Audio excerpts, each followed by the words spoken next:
Tentu saja tidak lupa segenap yang hadir pada hari ini, baik ibu-ibu, kakak-kakak, adik-adik, anak-anak, yang semoga semuanya dirahmati dan dicintai Allah, disayangi dan disyafaati Nabi besar Muhammad sallallahu alaihi wa ala alihi wasallam, insyaallah. Amin ya rabbal alamin. Tema kita pada hari ini, lebih dari senang kamu butuh tenang. Karena senang sifatnya sementara dan tidak konsisten. Senang sesaat susah. Tapi kalau tenang itu berketerusan. Kita bisa lihat langit tenang, kita bisa lihat lautan tenang. Tenang itu sifatnya lama, sementara kalau senang sifatnya hanya sebentar. Sebentar kita senang, sebentar kita susah. Senang itu biasanya disebabkan karena sesuatu yang datang dari luar, sementara tenang disebabkan karena sesuatu yang datang dari dalam dirimu. Karenanya orang yang tidak bisa tenang, tidak bisa meraih ketenangan dari dirinya sendiri, akan sulit untuk bisa tenang dalam keadaan apapun. Orang yang sulit untuk tenang, untuk bisa cari ketenangan dari dirinya sendiri, itu akan sulit untuk mendapatkan ketenangan dalam segala keadaan. Ketika remaja atau bahkan sudah mulai memasuki usia kepala dua, dia mikir, atau bahkan dari sejak kecil nih ya, orang mikir, anak mikir, kalau saya sudah lulus saya akan tenang. Udah lulus, tenangkah? Enggak. Nyari sekolahan kelanjutan dari SD ke SMP, dari SMP ke SMA. Kalau saya udah lulus SMA saya akan tenang. Emang iya?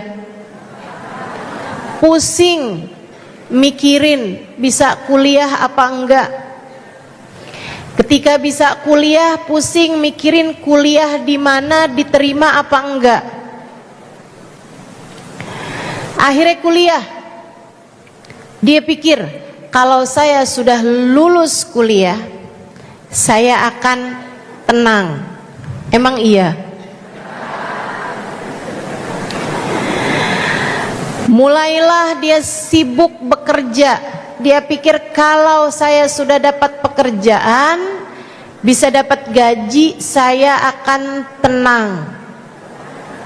Emang iya? Enggak. Habisnya dia dapat gaji, dia pun enggak tenang karena suka dikatain jomblo. Ditanyain, kapan kamu kawin? Dia udah jawab, hari Minggu. Gak tahu minggu yang kapan. Hatinya gelisah. Teman-teman udah pada mulai membagikan undangan nikah. Saya padahal gak kalah cantiknya. Kenapa jodoh saya tidak kunjung terlihat hilalnya? Hatinya gak tenang. Dia berpikir kalau saya udah kawin saya akan tenang. Emang iya, Bu?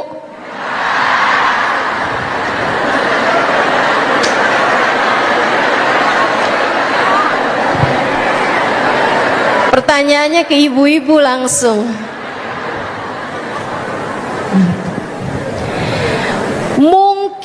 hanya senang di awal-awal pernikahan, makanya namanya honeymoon.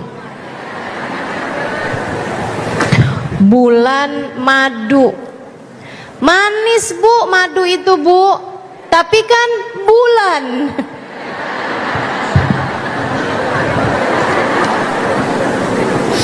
Iya, bahkan bukan tahun madu, tapi hanya ukuran bulan. Mulai masuk 6 bulan, 7 bulan, mulai tagihan-tagihan.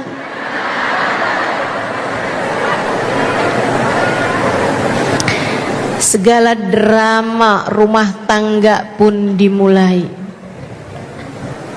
Kalau bulan-bulan pertama biasanya masih dapat menikmati hasil amplop.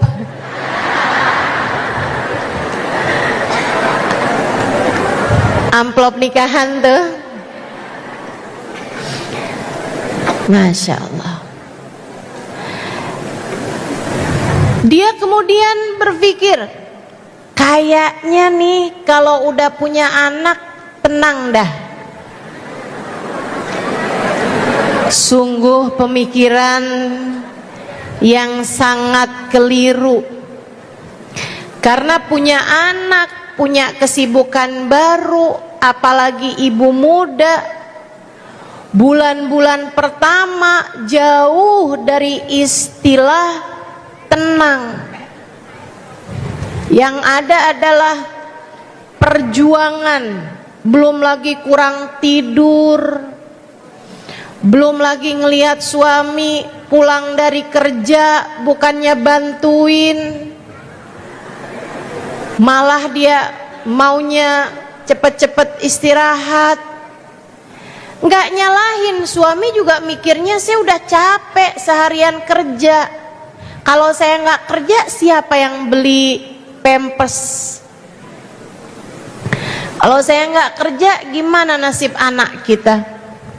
Saudaraku sekalian yang saya muliakan, kalau kamu cari tenang, tenang itu tidak ada di luar dirimu. Tidak ada tenang di luar dirimu. Kalau kamu menganggap bahwa kamu akan bahagia, kamu akan tenang ketika kamu sudah punya ini itu, ketika kamu sudah berkeluarga dan seterusnya, itu namanya bukan tenang, melainkan senang. Dan sekali lagi saya sampaikan, senang sifatnya sebentar. Ia punya masa kadaluarsa yang segera akan habis waktunya. Sebentar. Makan enak itu bukan tenang yang didapat, tetapi senang. Kamu senang ketika makan enak, akan tetapi beberapa jam kemudian kamu sudah akan lapar lagi. Apapun aja dari bentuk kesenangan itu selalu sifatnya hanya sementara. Senang sebentar. Karenanya lebih daripada senang, kamu perlu tenang. Yang dicari nggak usah senang. Yang dicari jangan hanya senang. Nanti tuh nafsunya nggak selesai-selesai. Saya kasih tahu sifatnya nafsu. Saudaraku sekalian saya muliakan, orang yang nggak punya uang, yang nggak pernah punya uang banyak misalnya, ketika satu hari dia punya uang banyak, dia senang. Tapi kalau udah terbiasa punya uang banyak, nggak lagi senang, biasa-biasa aja. Betul? Orang yang maaf-maaf, misalnya nih, mukanya nggak jelas,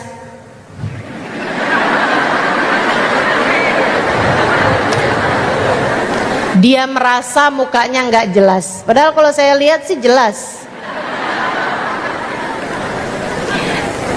Dia ngerasa nih hidung saya nih kurang mancung, alis saya nih kurang melingkar, bibir saya nih kurang merah. Misalnya, dia akhirnya terpikir, kalau saya bisa mancungin hidung, bikin alisnya jadi bulan sabit, bibir saya jadi merah merekah, saya akan senang. Saudaraku sekalian saya muliakan, maka dia pun mengupayakan itu, menjalani masa operasi panjang. Habis selesai operasi kesakitan, nggak apa-apa deh, sabar demi kecantikan. Saudaraku sekalian saya muliakan, habis itu dibuka perbannya, dia lihat hidungnya nangkring sekarang. Dia bikin alisnya, dia sulam, jadi bagus alisnya kayak bulan sabit. Saudaraku sekalian saya muliakan, dia pakein sulam di bibir, jadi merah bibirnya, nggak usah pakai lipstik. Saudaraku sekalian, dia seneng. Berapa lama? Berapa lama senengnya? Sehari, 2 hari, seminggu, 2 minggu, sebulan, 2 bulan, udah nggak ada lagi kesenangannya. Sebab kesenangan bukan berasal dari luar dirimu itu. Seneng tuh nggak berasal dari luar, sifatnya semuanya sementara. Maka jangan kejar senang, nggak akan ada habis-habisnya. Sebentar aja, habis itu hilang. Nanti nih nafsunya kepengen lagi, udah alis bener jelas, hidung jadi jelas, kemudian bibir jadi jelas, dia ngerasa nih kayaknya tulang pipi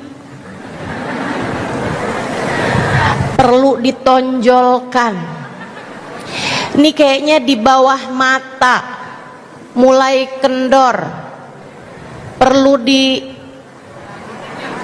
benang.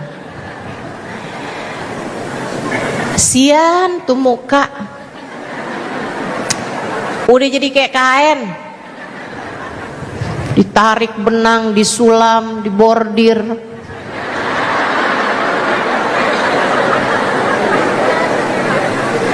Masya Allah, nggak ada habis-habisnya teman-teman, nggak ada habis-habisnya. Terus aja, suntik putih lah, apalah terus, ayo dah. Nggak ada habis-habisnya, saudaraku sekalian, saya sampaikan padamu, nggak ada habis-habisnya. Kenapa gitu? Sebab itu kesenangan. Kesenangan ini hawa nafsu kita selalu meminta lebih lagi, lebih lagi, lebih lagi. Adik-adik remaja nih, kalau saya punya pacar pasti saya akan bahagia.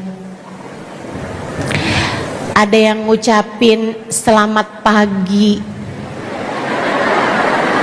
Dek, kalau cari sekedar yang ngucapin selamat pagi, pergi aja ke Indomaret.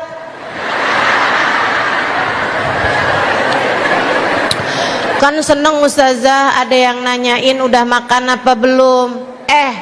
Kalau pengen cuman ada yang nanyain urusan makanan, kamu download aja aplikasi GoFood. Saya kalau buka GoFood ditanya sama dia mau makan apa hari ini, perhatian banget.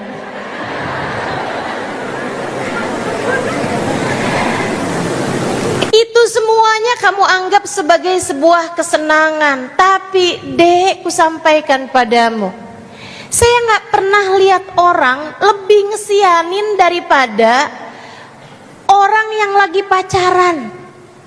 Kesian, senengnya bentar, abis itu susahnya lama.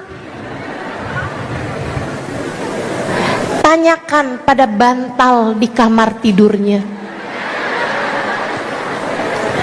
Ada banyak malam-malam yang dia menangis karena takut pacarnya diambil perempuan lain.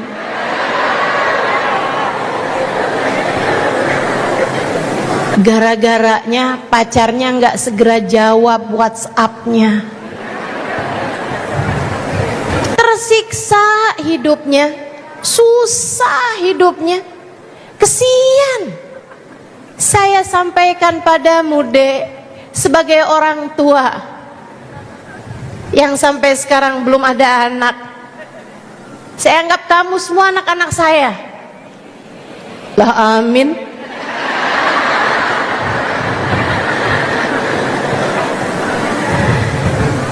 Bukan itu yang kamu sesungguhnya cari. Bukan kesenangan yang seharusnya kamu cari. Untuk bisa membahagiakan hidupmu, lebih dari senang, kamu butuh tenang. Maka dengarkan saya, para ibu. Biasanya kalau adik-adik urusannya pacaran, kalau ibu-ibu nih urusannya uang.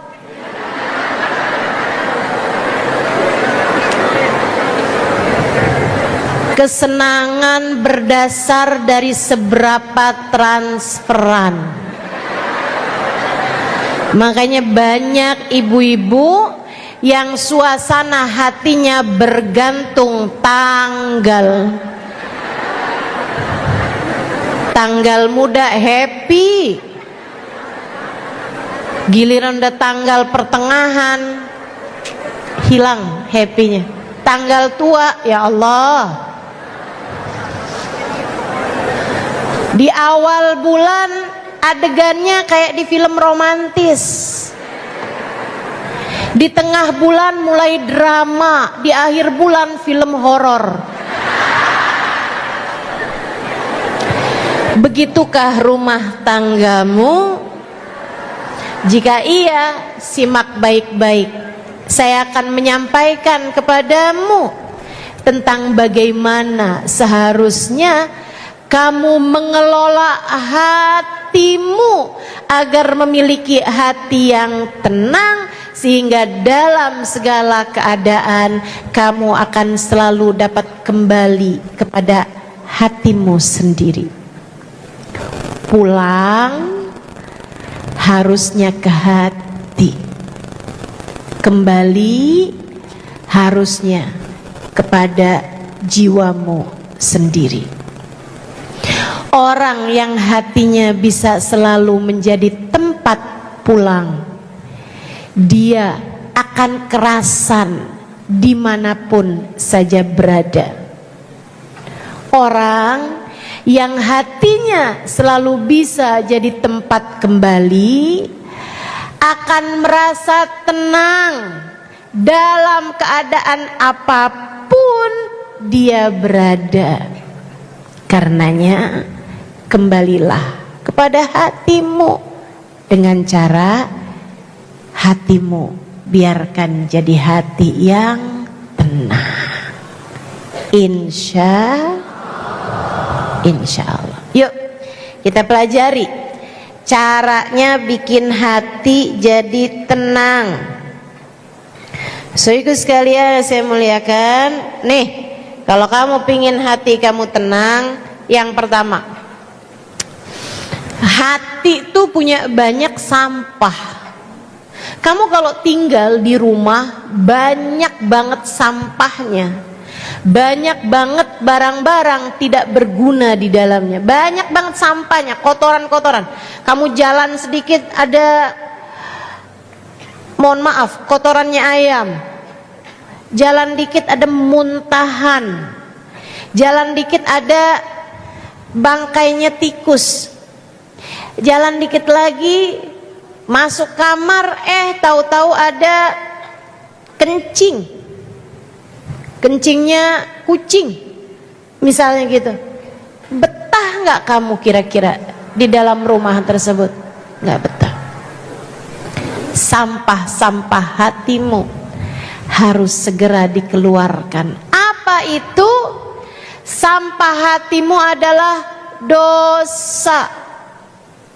Idza adnabal abd nakat fi qalbihi nuqtah sauda, kata Nabi kita Muhammad sallallahu alaihi wasallam. Apabila seseorang mengerjakan dosa, maka akan tertorehlah di dalam hatinya satu titik hitam. Sampah. Sekali kamu bikin dosa, sampah ada dalam sekeping hatimu yang tidak seberapa besar itu. Kalau kamu bikin dosa lagi, satu titik hitam lagi. Kamu bikin dosa lagi, satu titik hitam lagi. Terus begitu hingga hatinya menjadi gelap, hingga hatinya menjadi kotor, hingga hatinya menjadi kelabu. Bahkan kalau kamu terus berbuat dosa, hatimu menjadi menghitam. Ustazah, apa cirinya hati yang hitam? Nabi menyebutkan dalam salah satu hadisnya, cirinya hati kalau sudah hitam tidak lagi bermanfaat nasihat disampaikan padanya. Nih dengerin omongan saya nih, dia ngelihatnya yang itu orang-orang tuh pada kotor-kotor hatinya.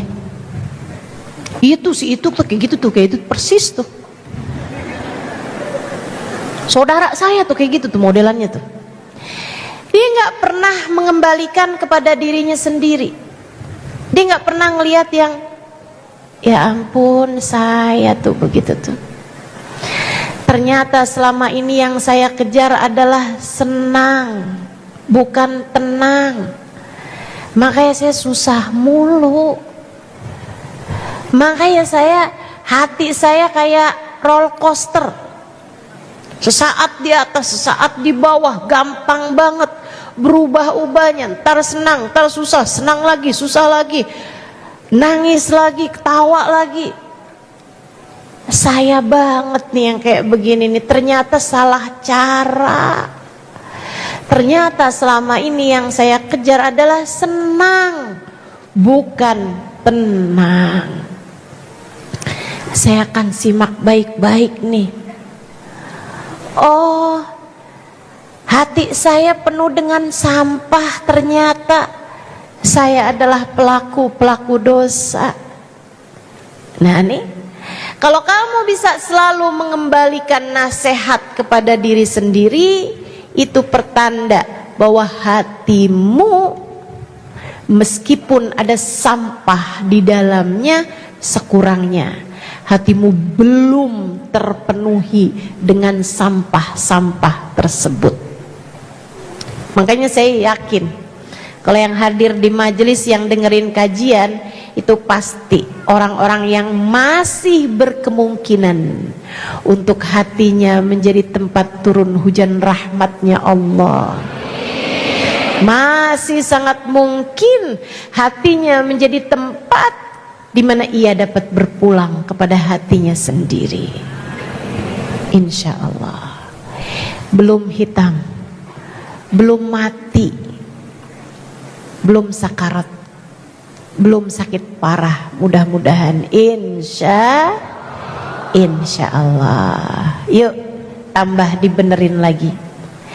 Gimana caranya Ustazah buat bersihin sampah-sampah nih dalam hati nih, biar nyaman kita tinggal, kita pulang, kita kembali ke dalam hati kita sendiri. Gak lain gak bukan, caranya adalah dengan taubat.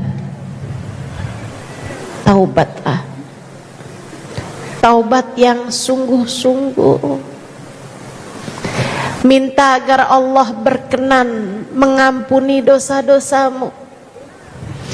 fa innahu la yaghfirudz dzunuba illa anta, karena sungguhnya ya Allah tak ada yang dapat mengampuni dosa saya selain Engkau satu ya Allah, Zat yang Maha Pengampun.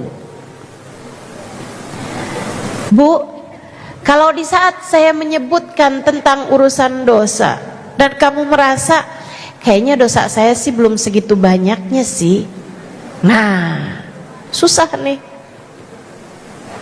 susah ngadepin orang yang dia merasa dosanya gak banyak.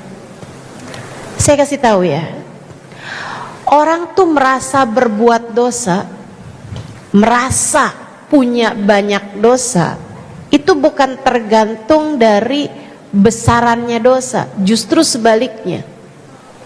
Sesudah saya perhatikan dengan benar, sesudah saya pelajari kisah orang-orang soleh yang ngerasa punya banyak dosa, justru yang dosanya paling sedikit.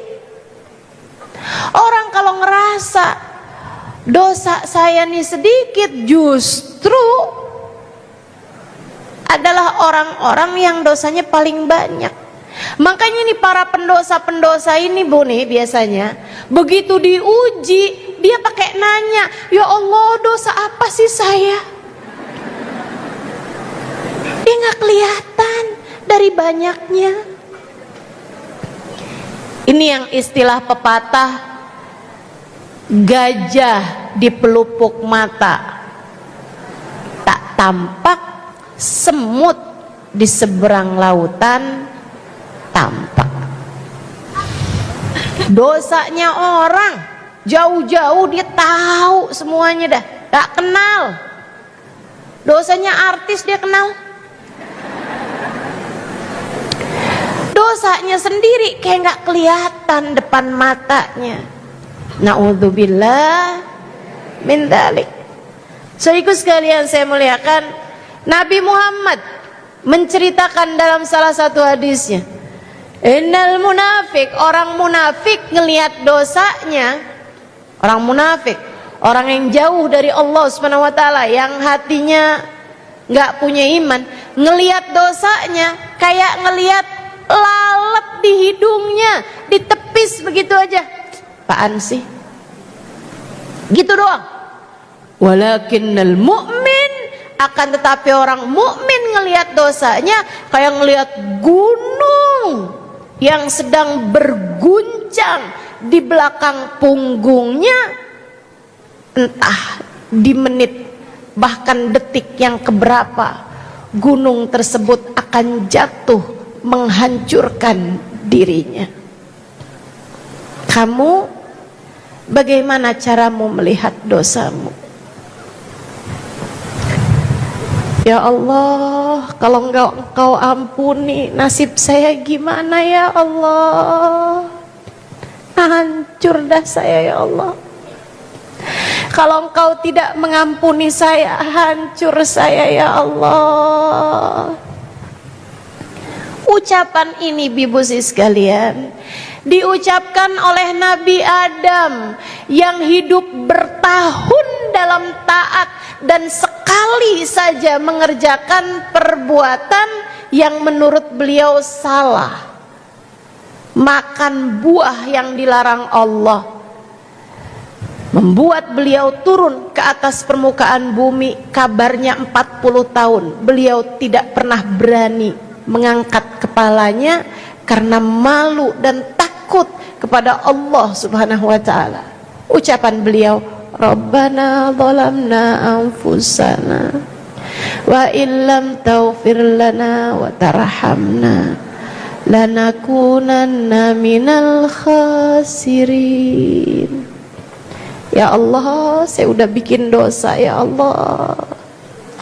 Kalau engkau nggak ampuni, kalau engkau nggak sayangi, hancur dah saya ya Allah, celaka saya ya Allah, binasa saya ya Allah, dunia sebelum akhirat ya Allah, kesihani saya ya Allah, ampuni dosa-dosa saya ya Allah.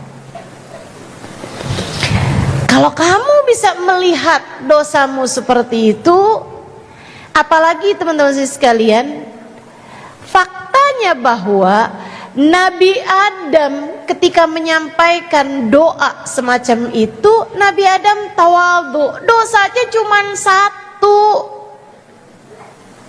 Kalau kita kan, kita bilang, ya Allah, dosa saya banyak banget ya Allah, kalau Engkau nggak ampuni ya Allah, pasti akan hancurlah saya. Malaikat bilang, bener banget, emang dosa kita Bu, banyaknya luar biasa. Kalau Allah mau hancurkan kita tersebab dosa-dosa kita, tidak berada di masjid ini pada saat ini. Kalau Allah mau menghancurkan kita disebabkan dosa-dosa kita, tak ada sesiapapun mau duduk di sampingmu itu pada saat ini. Kalau Allah tampilkan hakikat dirimu di hadapan manusia yang lain, tak ada sesiapapun mau menyayangimu, apalagi Allah subhanahu wa ta'ala jalla jalaluhu wa ta'ala azamatuh. Karenanya kamu kepengen hatimu tenang, hidupmu bahagia, apalagi jika yang kamu cari bahagia di dunia, mati husnul khotimah, akhirat masuk surga. Kalau yang kamu kejar itu, kalau yang kamu cari itu, maka nomor satu yang harus kamu lakukan adalah taubat. Taubatilah dosamu, minta ampun sama Allah. Kamu pantas melakukannya, kamu pantas melakukannya, kamu pantas melakukannya. Menangislah kepada Allah, bangunlah di waktu malam saat yang lain sedang tertidur. Kamu pantas melakukannya. Cari muka di hadapan Allah, cari perhatian Allah. Kamu pantas melakukannya, kamu semestinya melakukannya. Kalau Allah mau menghukummu atas dosa-dosamu, ya Allah, kamu tidak akan selamat, saudariku sekalian. Kalau Allah mau menghukum kita atas apa yang telah kita lakukan, atas dosa-dosa yang telah kita perbuat, tak ada sesiapapun di antara kita yang dapat selamat dunia sebelum akhirat. Kalau Allah mau memperhitungkan satu saja dari ribuan dosa-dosa kita, saya rasa tak ada sesiapapun yang akan selamat saat melewati jembatan Sirat.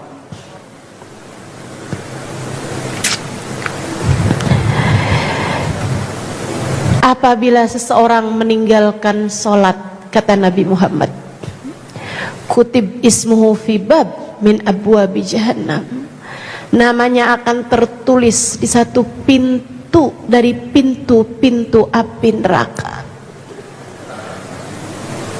Fulan bin Fulan harus masuk lewat pintu ini, sehingga apabila dia nanti lewat di atas jembatan, pintu tersebut akan memanggil namanya, membuat dia tergelincir dari jembatan tersebut dan masuk ke dalam api neraka.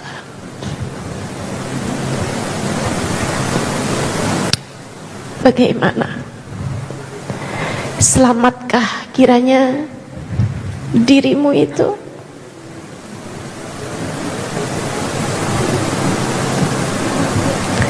Kita punya banyak dosa. Dosa kita kepada Allah atas melanggar apa yang diperintahkan Allah. Belum lagi dosa kita antar sesama manusia, menyakiti hati suami,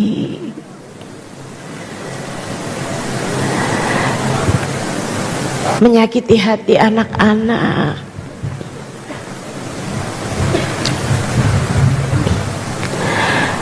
belum lagi perbuatan-perbuatan dosa yang lain yang hanya Allah Subhanahu wa ta'ala yang mengetahuinya. Kita lakukan saat kita sendiri, tidak ada sesiapa yang melihatnya. Ya Allah, ya Allah. Kabarnya para pelaku-pelaku dosa di akhirat nanti, jika tidak mendapatkan ampunan dari Allah Subhanahu wa ta'ala, saat dibuka layar kehidupannya, dia akan merasa malu sampai berguguran daging wajahnya.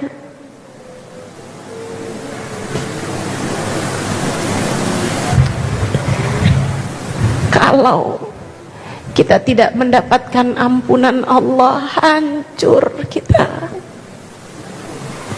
celaka kita.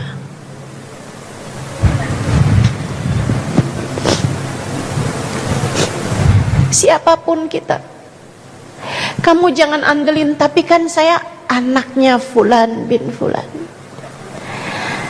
tapi kan saya cucunya Fulan bin Fulan, tapi kan saya punya banyak kebaikan-kebaikan, tapi kan saya udah haji berulang-ulang, tapi kan saya sedekah udah banyak,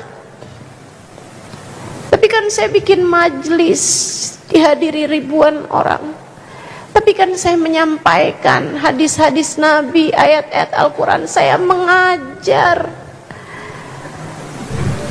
saya mengajak orang berdakwah di jalan Allah, tapi kan saya selalu mengerjakan tahajud di waktu malam, tapi kan kita tidak tahu adakah Allah berkenan menerima amal ibadah kita. Saudaraku sekalian, Allah tidak pernah punya kewajiban memasukkan kita ke dalam surga. Allah punya hak penuh. Tak ada sesiapapun yang dapat menghalanginya tatkala ia marah dan memasukkanmu ke dalam murkanya. Tak ada sesiapapun yang dapat mencegah ketika Allah Subhanahu wa ta'ala marah hingga menjerumuskanmu ke dalam neraka. Tak ada sesiapapun yang dapat mencegah ketika Allah marah kepadamu, bahkan mencabut keimananmu sesaat sebelum datang kematianmu. Tak ada sesiapapun yang dapat mencegah ketika Allah marah kepadamu hingga di hari akhirat nanti, saat Nabi Muhammad menggiring umatnya, kamu tersesat di sana, kamu tak dapat menemukan jalannya, kamu menjadi seseorang yang terusir, terkeluarkan dari rombongan umat Nabi Muhammad sallallahu alaihi wasallam. Kamu, saya bukan sesiapa di hadapan Allah. Kamu, saya, kita semua tak punya apa-apa yang dapat kita andalkan di hadapan Allah. Maka untuk segala dosa yang telah kamu lakukan, menangislah di hadapannya. Bangunlah di waktu malam, sholatlah beberapa rakaat, ingatlah dosa-dosamu. Kemudian ingatlah bahwa Allah sangat mungkin untuk menghabisimu, membencimu, menghancurkanmu tersebab satu dosa yang sudah kamu lakukan. Bagaimana pula dengan seluruh dosa yang telah kamu lakukan? Kemudian menangislah, panggillah namanya, ya Allah, ya Allah, ya Allah. Ampuni dosaku ya Allah, ampuni dosaku ya Allah, ampuni dosaku ya Allah.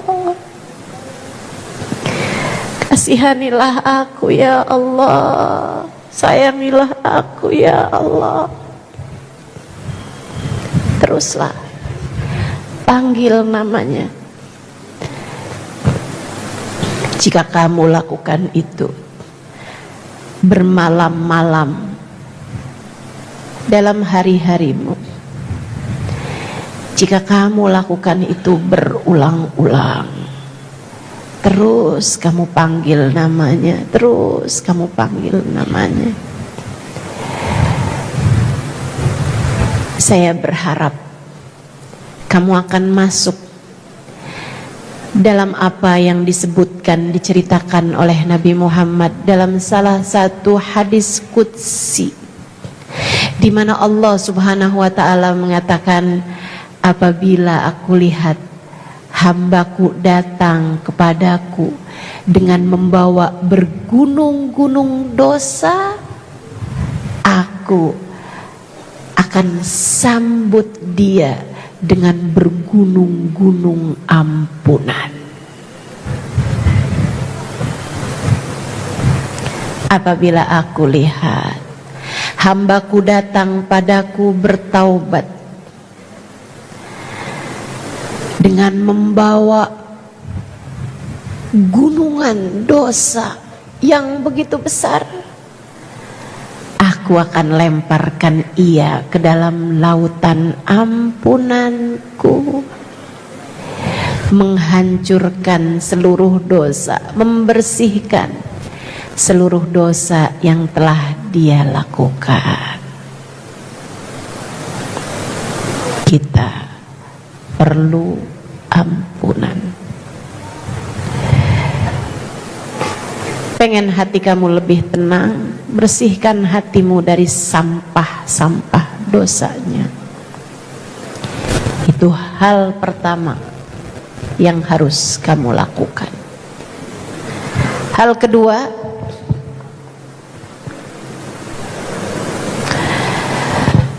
bersihkan dosamu, bersihkan hatimu dari segala kebencian-kebencian. Pengen hati kamu tenang, pengen hidupmu tenang, hati kamu selalu jadi tempat yang menyenangkan untuk kamu pulang, untuk kamu kembali. Yang nomor 2 harus kamu lakukan, keluarkan segala kebencian di dalam hatimu terhadap hamba-hamba Allah Subhanahu wa ta'ala. Jangan biarkan dendam, apalagi kesumat, mengotori ruang hatimu itu. Itu karat, teman-teman. Itu noda, teman-teman. Itu sulit dihilangkan, saudariku sekalian. Karenanya kamu perlu untuk sungguh-sungguh membersihkan hatimu dari rasa benci terhadap siapapun. Sebab kebencian dalam hatimu akan membuat hatimu tidak tenang. Lihatin aja seorang perempuan yang memiliki kebencian karena rasa cemburu terhadap siapapun aja. Dia pernah merebut hati suami saya. Hatinya penuh dengan kebencian. Dia berusaha untuk mencelakakan perempuan tersebut, hingga cara haram sekalipun dia laksanakan. Dia datengin dukun satu ke dukun yang lain, dia santet, dia teluh perempuan tersebut. Bu, saya tidak membenarkan perempuan yang merebut hati suamimu. Tentu tidak. Tentu tidak. Bukan saya membela. Saya tidak sedang membela dia. Saya sedang membela hatimu, biar hatimu bisa hidup lebih tenang. Maafkan. Saya nggak ada urusan sama perempuan yang seperti itu. Terserah dia mau memilih jalan yang salah, terserah. Akan tetapi saya membela dirimu yang hadir di tempat ini, dengan pemikiranmu semua yang hadir di tempat ini nggak ada yang jadi pelakor.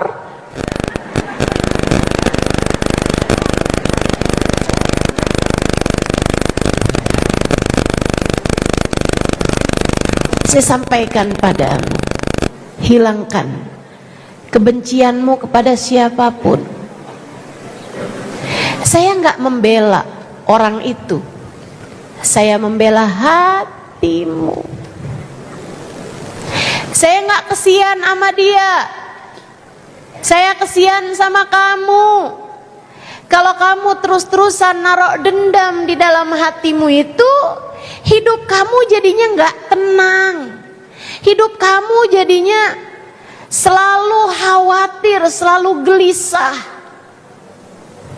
Kamu jadi merasa saya trauma. Yuk belajar, berusaha untuk menghilangkan rasa benci terhadap siapapun. Pengen ustazah, tapi kok susah banget ya ustazah. Saya susah lupanya. Sampai saya pernah berdoa, ya Allah lumpuhkanlah ingatanku. Ngapain? Kamu doa biar amnesia gitu? Memaafkan bukan berarti melupakan. Memaafkan adalah mengingat tanpa kepedihan. Saya ulangi, memaafkan tidaklah sama dengan melupakan. Karena kamu pasti akan terus ingat teman-teman, sebab itu sesuatu yang emosional bagimu, bukan? Sehingga akhirnya kamu akan ingat. Kita ini gak akan mudah lupa terhadap urusan-urusan yang emosional. Mau itu emosionalnya seneng banget ataupun susah banget, pasti kita gak akan lupa. Tapi kalau kamu memaafkan, yang ada adalah kamu tetap bisa ingat, akan tetapi tidak dengan kepedihan yang sama. Rasanya udah enggak jadi pedih lagi. Enggak bisa tuh ustazah. Apakah saya kurang berusaha? Bukan, mungkin kamu sudah berusaha, hanya saja kamu salah caranya. Caranya tuh bukan dengan kamu mengingat-ingat kebaikan suami, nggak bisa, nggak bisa. Caranya tuh juga bukan dengan kamu bikin romantis, kayak ada lagunya itu ya. Bukan. Melainkan caranya tuh bukan di luar dirimu sendiri, teman-teman sekalian. Melainkan caranya dengan kamu memahami makna firman Allah Ta'ala, inna lillahi wa inna ilaihi raji'un. Semua milik Allah dan semua kembali kepada Allah, sebab semuanya dari Allah. Tak ada apapun terjadi kecuali dengan izin. Semua terjadi dari Allah. Dari Allah. Ustazah, kalau dari Allah, kenapa Allah memberikan kepedihan sedalam ini? Kenapa Allah memberi kepahitan sampai sebegini? Ya pasti Allah bakalan ngasih kepahitan dalam dirimu. Sebab Allah ingin menyembuhkanmu. Kamu cintanya kepada suami terlalu dalam. Kamu sayangnya sama dia berlebihan. Kamu bergantungnya kepada dia sampai membuat Allah cemburu, hingga Allah mematahkan hatimu, seolah Allah berkata, liatin, cinta manusia dapat mengecewakanmu, sebab hanya cintakulah yang dapat senantiasa mendampingimu. Karenanya sering saya sampaikan padamu,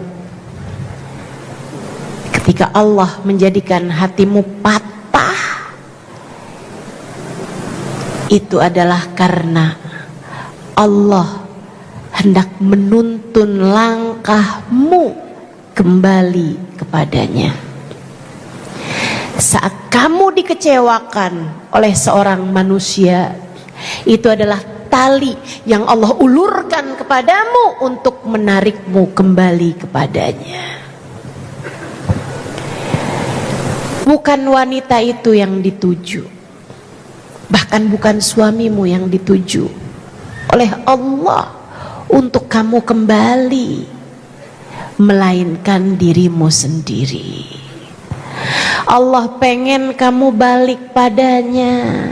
Kenapa? Sebab Allah mencintaimu, sebab Allah cemburu padamu. Jelas? Lah kenapa malah kamu gak bisa maafin dia? Lah ini kan gak ngerti caranya nih. Yuk, mulai sekarang, tiap kali kebencian datang dalam hatimu, kamu ingat, maaf ya Allah, bukankah semuanya darimu ya Allah? Maafkan saya ya Allah, yang tidak mengerti pelajaran yang kau berikan padaku ya Allah. Maafkan saya ya Allah, yang tidak faham hikmah di balik setiap ujian yang kau berikan. Gitu. Untuk semua hal, Ustazah, saya sih alhamdulillah, saya sih gak benci sama orang karena suami saya direbut orang, Ustazah. Suami saya alhamdulillah gak pernah direbut perempuan lain, Ustazah. Saya doangan yang mau sama dia.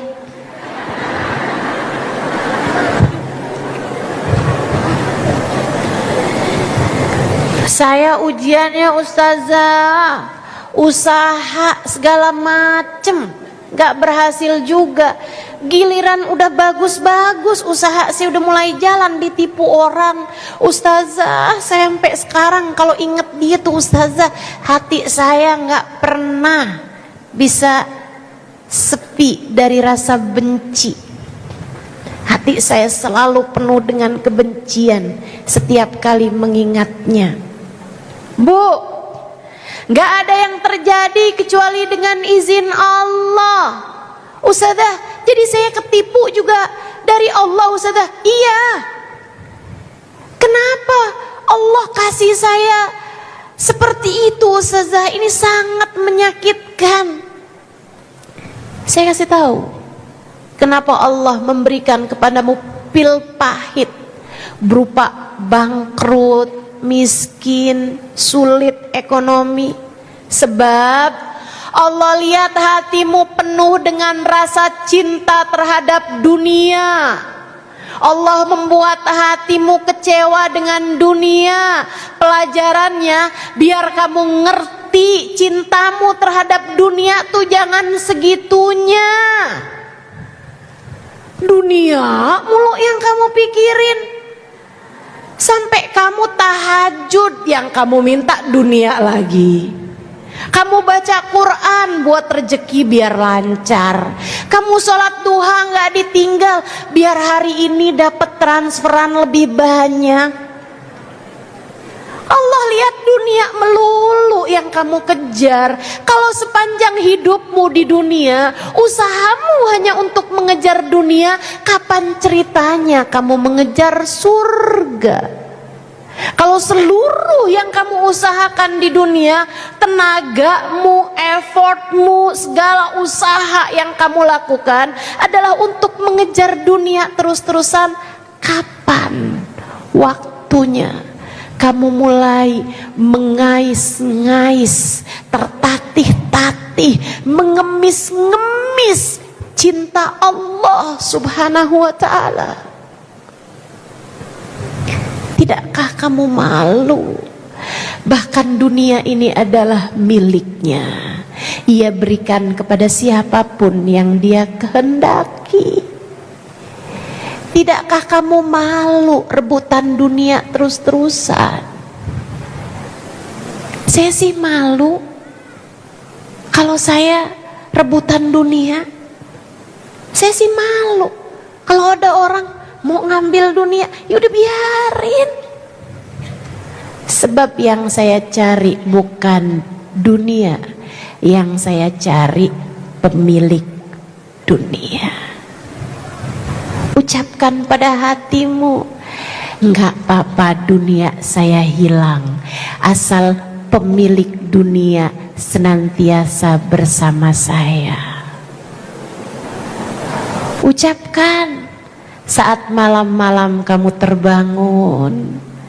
Ucapkan, ya Allah, saya miskin,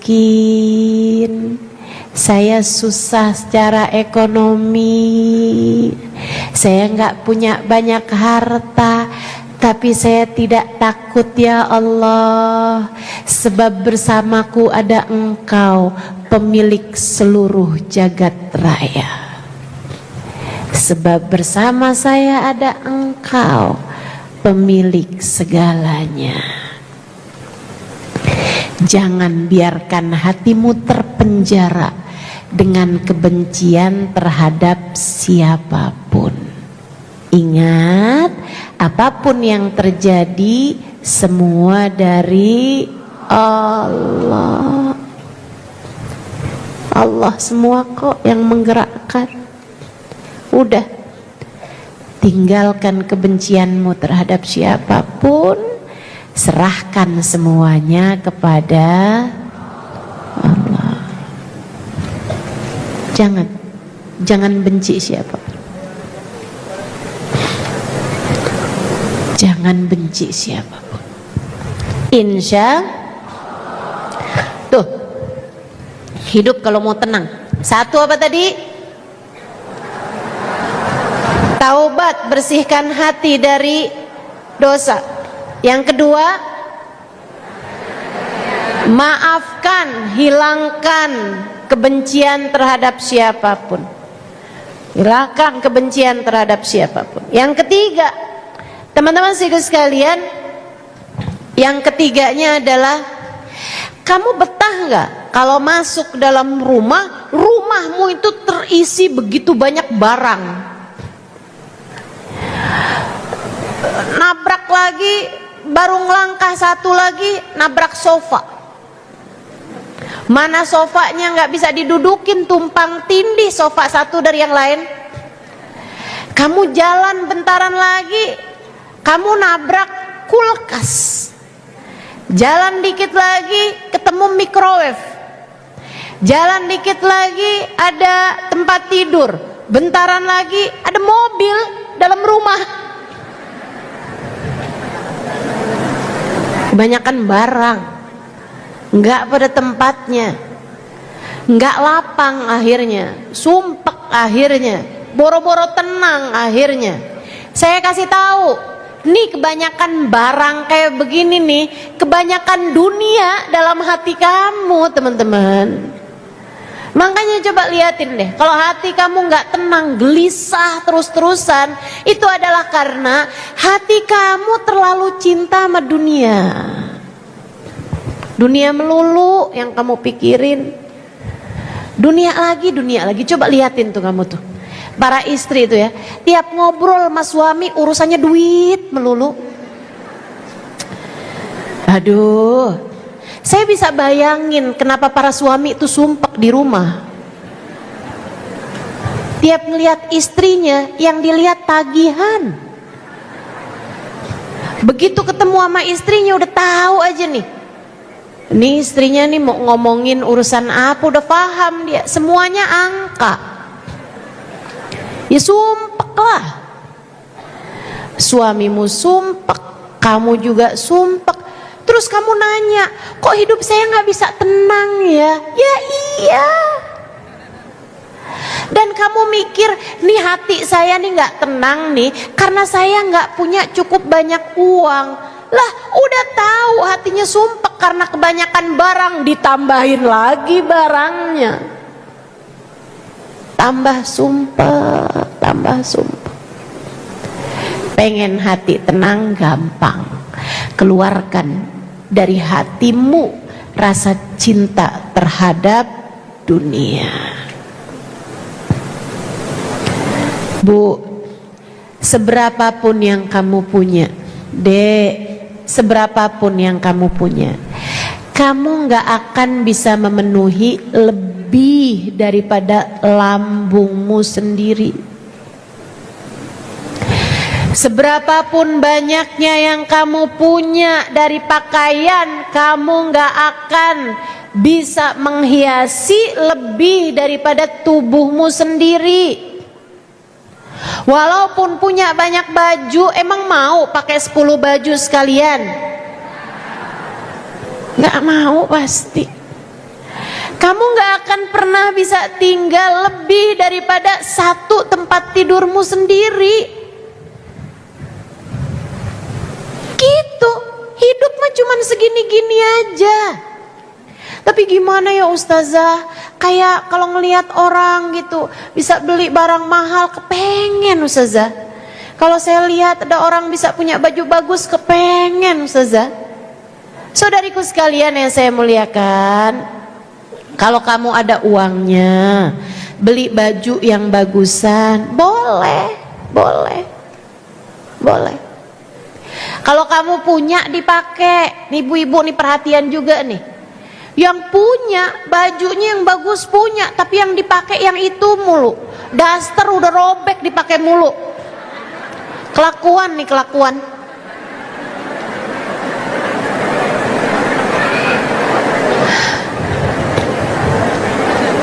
Jangan juga teman-teman, jangan juga. Fa'amma wa amma bi ni'mati rabbika fahaddits. Kata Allah gitu. Terhadap nikmat Tuhanmu kasih lihat, ceritain dengan perbuatan. Maksudnya, kalau kamu punya kenikmatan dari Allah Subhanahu wa taala ya pakai, nggak apa-apa. Jangan punya baju-baju yang bagus-bagus tapi yang dipakai yang udah bolong-bolong, udah robek-robek. Bilangnya adem, adem yang make, gerah yang lihat.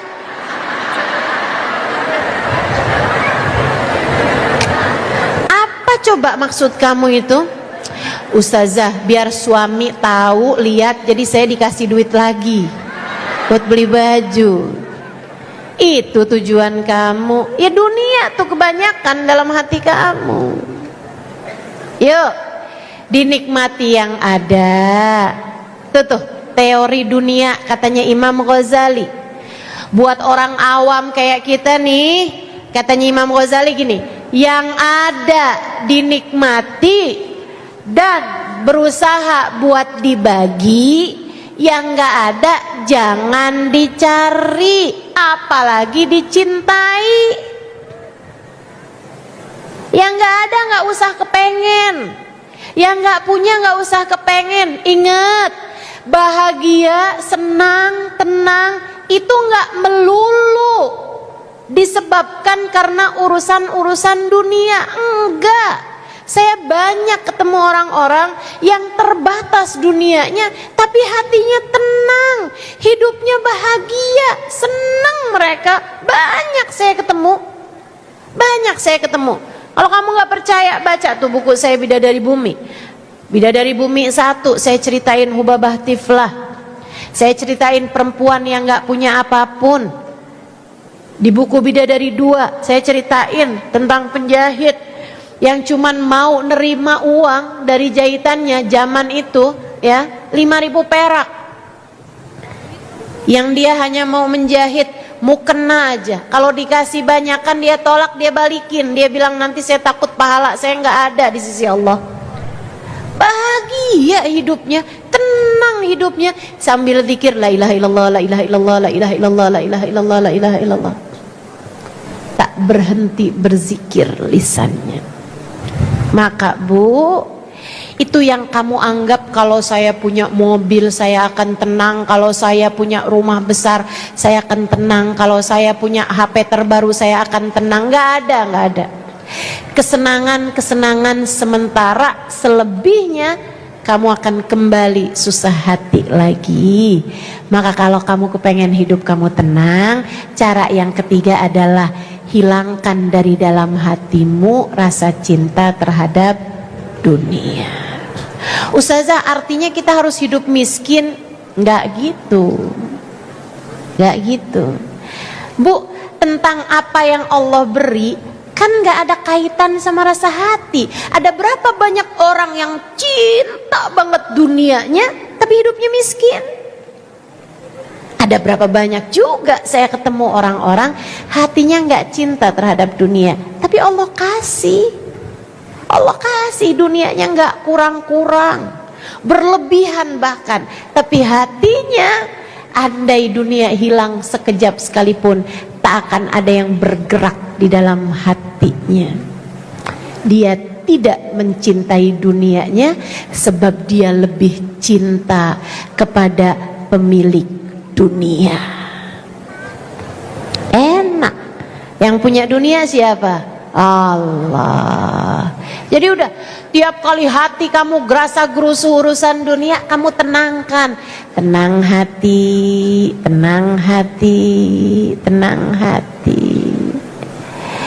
Kamu memang gak punya dunianya, tapi kan yang punya dunia bersama dengan kita. Alhamdulillah, gak pernah juga Allah biarkan kamu lapar gak ada yang bisa dimakan. Betul? Kamu tuh kalau lapar seringnya urusan karena kamu emang pengen diet. Saya tahu kok itu. Bukan karena saya nggak bisa makan, karena saya emang nggak punya makanan, dan saya juga emang nggak punya duit buat beli makanan. Nggak ada. Siapa di antaramu yang kayak begitu? Nggak ada, saya yakin. Kamu tuh kalau lapar urusannya karena kamu emang nggak mau makan. Sebenarnya kalau kamu mau makan, kamu juga akan kenyang. Betul begitu? Kita melapar kalau kita lagi puasa, teman-teman. Allah nggak akan pernah biarkan kita lapar. Tenang aja. Gajah nggak pernah sujud aja gemuk-gemuk. Kecoa nggak pernah facial aja glowing. Tenang. Saudara sekalian, tenang aja.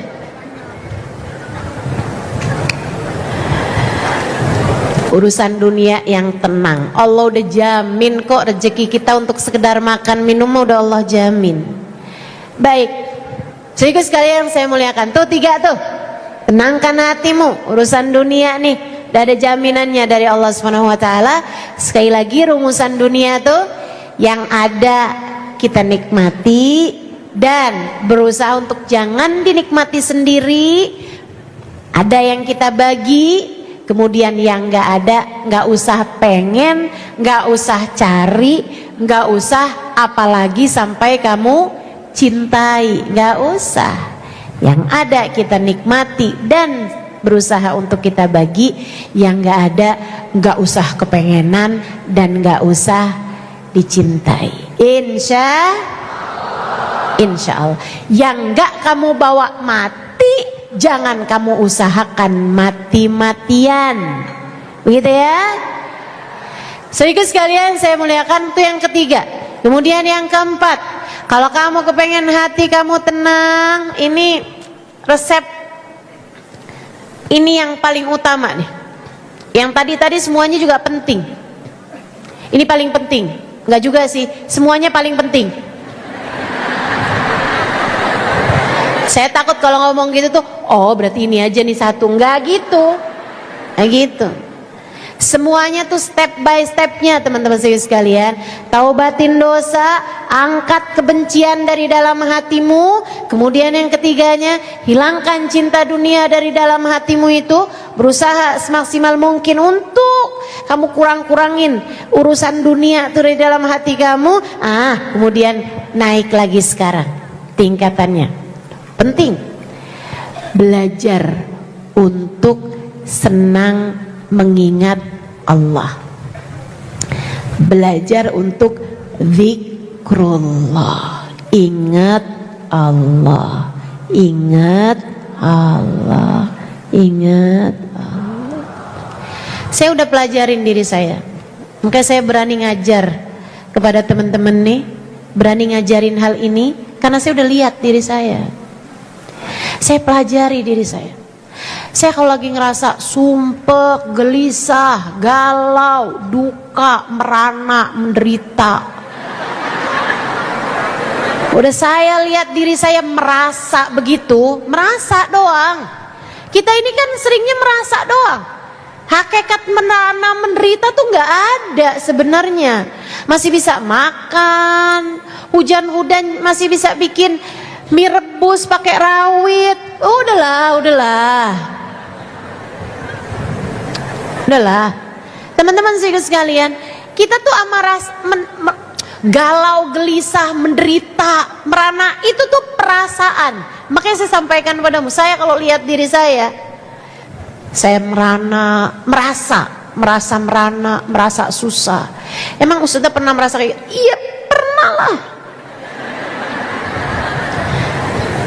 Kamu pikir saya apa?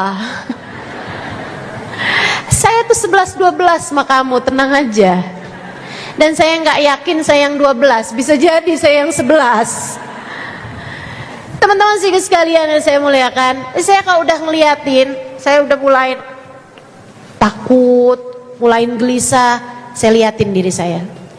Pasti karena saya lagi mikirin saya. Pasti karena saya lagi nginget saya. Pasti karena saya tuh lagi memikirkan tentang saya. Tapi begitu saya balik dengan saya memikirkan tentang Allah, saya jadi mengingat Allah, saya menghadirkan Allah, hati saya jadi tenang. Jadi saya tahu susah saya, gelisah saya, galau saya, perasaan-perasaan negatif dalam diri saya itu disebabkan karena saya lupa sama Allah. Jadi tiap kali saya bilang saya takut, tapi bersama saya ada Allah yang maha memberikan keamanan. Saya pun jadi tenang. Saya susah, tapi bersama dengan saya ada Allah, Zat yang maha menghilangkan kesusahan. Saya pun jadi tenang. Saya menderita, enggak juga. Bersama dengan saya ada Allah yang telah memberikan berbagai macam kenikmatan, dan di atas itu semuanya Allah Subhanahu wa taala memberikan kepada saya keimanan, memberikan kepada saya pengetahuan tentangnya, memberikan kepada saya tauhid, memberikan kepada saya keyakinan, memberikan kepada saya guru-guru yang mengenalkan saya kepada Allah Subhanahu wa taala. Lebih daripada itu semuanya, Allah telah memberikan kepada saya Nabi Muhammad, manusia yang meskipun saya tak pernah berjumpa dengannya, akan tetapi cintanya kepada saya sebagai umatnya luar biasa. Memikirkan keselamatan saya lebih daripada orang tua saya memikirkan keselamatan saya. Menginginkan saya masuk dalam surga, menginginkan saya masuk dalam rombongannya lebih daripada saya memikirkan tentang keselamatan saya sendiri. Hati saya pun menjadi tenang. Saya pun kemudian berkata, Alhamdulillah, Alhamdulillah, Alhamdulillah. Ketika saya merasa sepi, merasa sendiri, merasa sedih benar, saya udah nikah berapa puluh tahun, gak ada anak juga. Saya kemudian ingat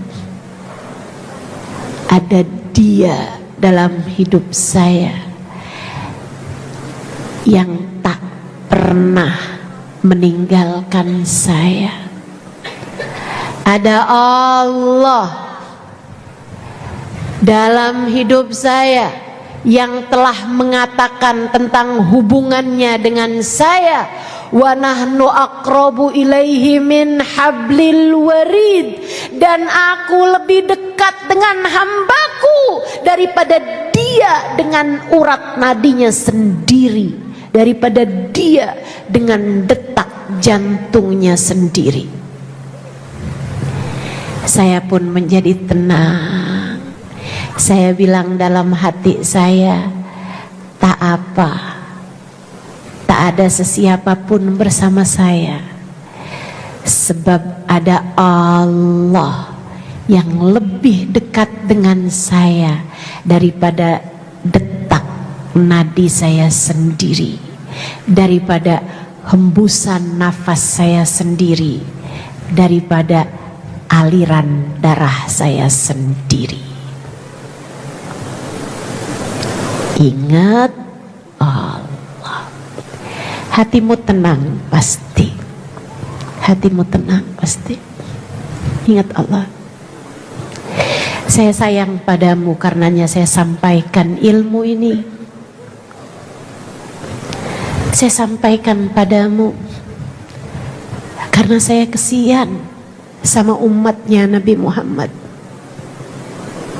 Saya tahu kehidupan dunia tak pernah ideal buat siapapun. Saya tahu kamu hidup di atas muka bumi ini jatuh bangun.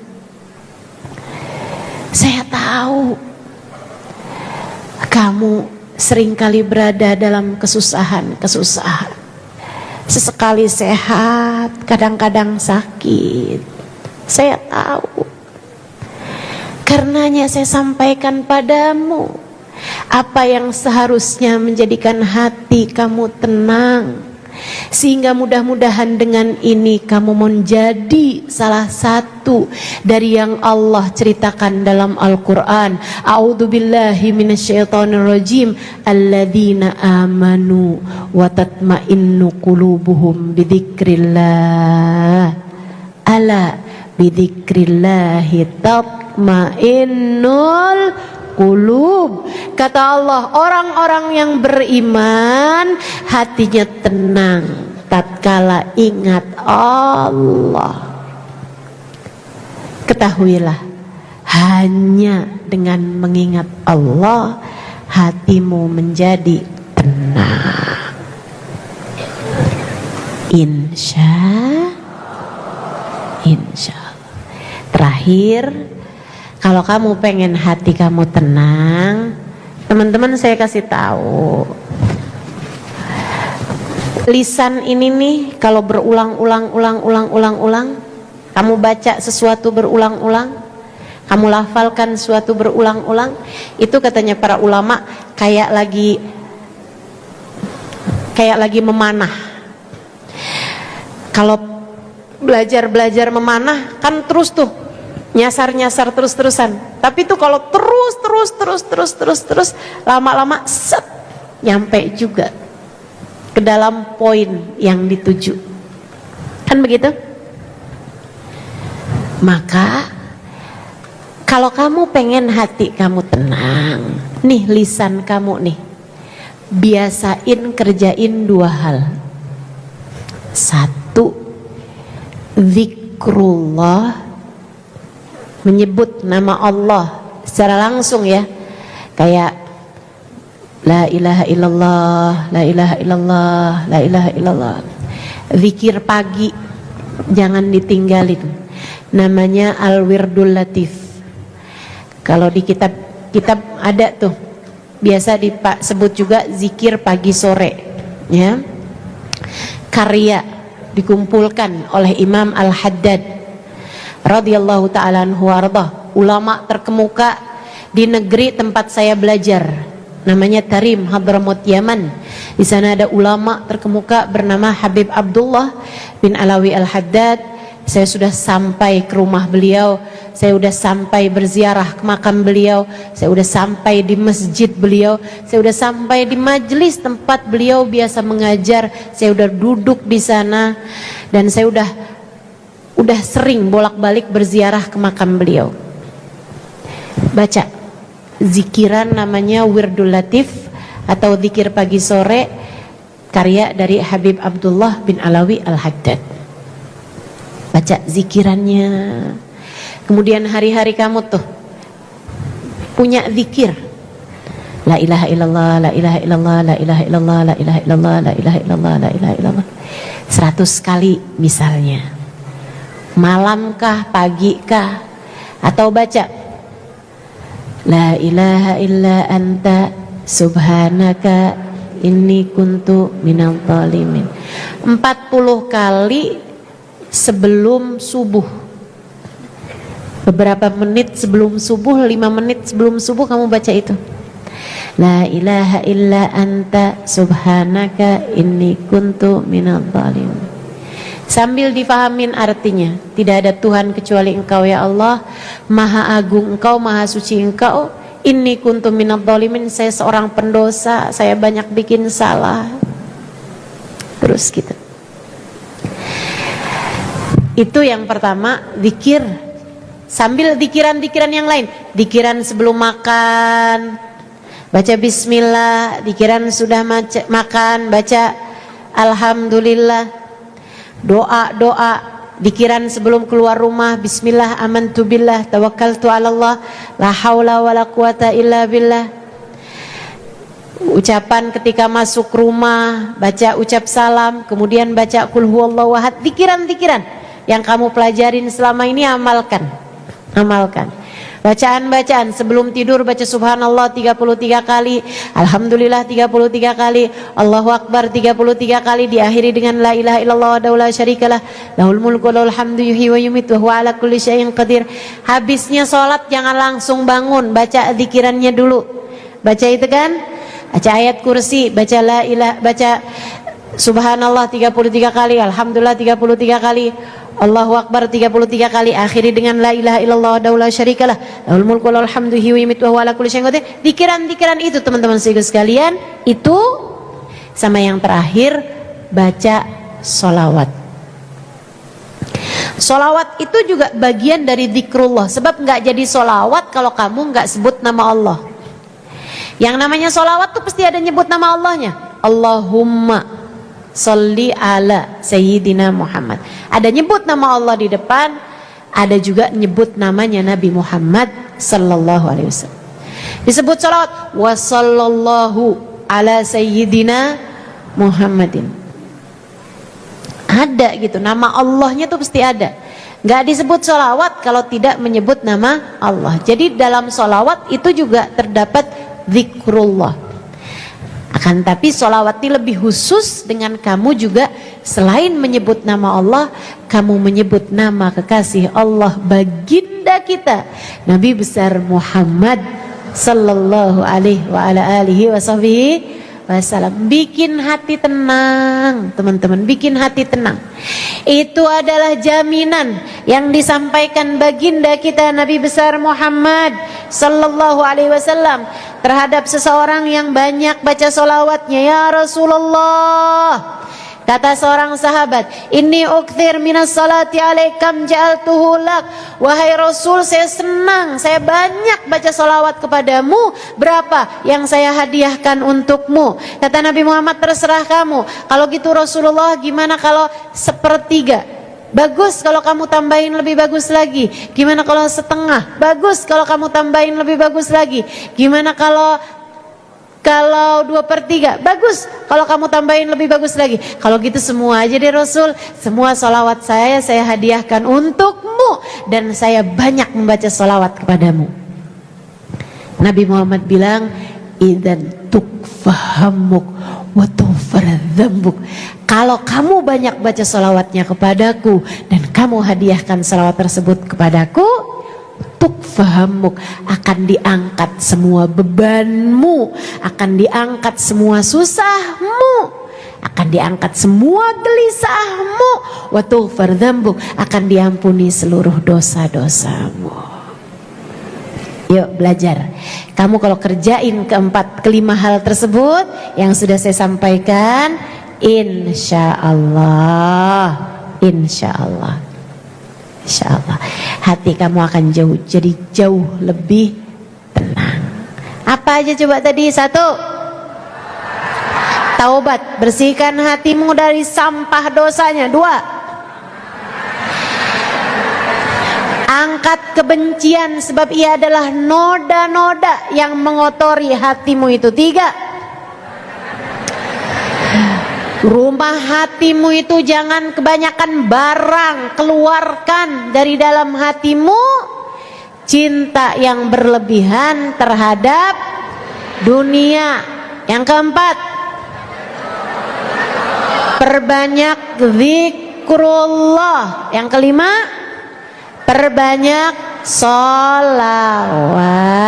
5 hal itu insya Allah kalau senantiasa kamu kerjakan terus berketerusan, insya Allah jadi hati yang senantiasa damai, jadi hati yang senantiasa tenang. Sebab lebih dari senang kamu butuh tenang. Rabbana zalamna anfusana wa illam taghfir lana wa tarhamna lanakunanna minal khasirin. Rabbana atina fid dunya hasanah wal akhirati hasanah wa qina adzabannar. Mudah-mudahan dapat diamalkan dalam kehidupan, bukan hanya senang mendengarkannya, akan tapi dikaruniai Allah Subhanahu wa taala kemampuan untuk dapat mengamalkannya dalam kehidupan kita. Ala hadhihi niyyah wa bikulli niyatin salihah jami'ah syamilah ila hadratin Nabi Muhammad sallallahu alaihi wa ala alihi wa sahbihi wasallam. Al-Fatihah.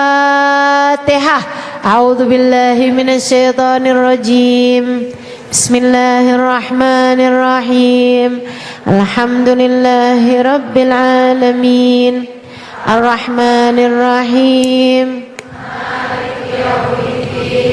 Iyyaka na'budu wa iyyaka nasta'in.